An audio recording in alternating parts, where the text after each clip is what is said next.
So, Phil, thank you so much for taking the time to speak with us.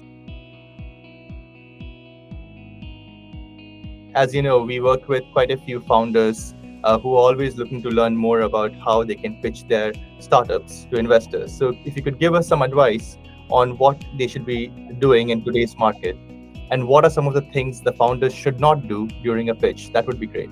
Sure. So I think it's really important to focus on the pain point that you're solving and how you're solving it in a unique and differentiated way, and doing that for a large enough addressable market.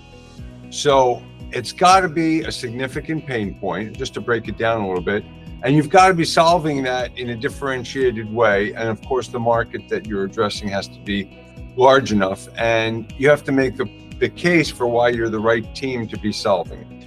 I think it's important to keep in mind that the goal of the initial pitch is simply to get another meeting. You're not going to get an investment from your initial pitch. And a lot of times we see pitch decks and pitches in general going into much too much detail initially. That's not necessary, and you're going to lose a lot of investors. It's much better to keep it high level, just get them interested, whet their appetite enough to take that second meeting. Then you get into more details at that stage. I think that that's really important. And the last thing I would say is, well, actually two more things. I would say is, if a technology like artificial intelligence is not core to what you're doing, then don't talk about it as if it were core. So investors like ourselves can see through that, and companies these days are using artificial intelligence and other buzzwords to try to attract investors when that's not core to what they're doing. So either make it core to what you're doing if that's appropriate, or don't include that as a primary bullet point in your pitch. And then the last point is simply that it's really important these days to show a clear pathway to cash flow break even, and how you can get there in a reasonable amount of time with not too much capital.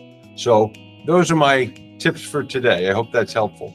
Thank you so much, Phil. I think that's really great advice, especially about that AI part. These days, almost every company under the sun is calling itself an AI company.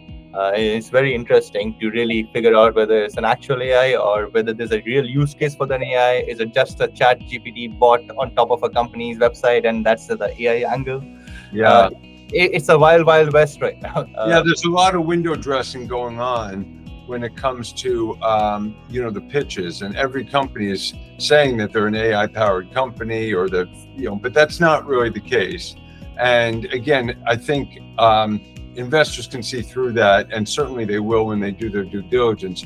So don't try to be deceptive initially by telling them one thing and then switching it later. Just be who you are, embrace that. If there is an opportunity to use AI in a smart way and to make it integral to your product, then develop that, and then you can talk about it.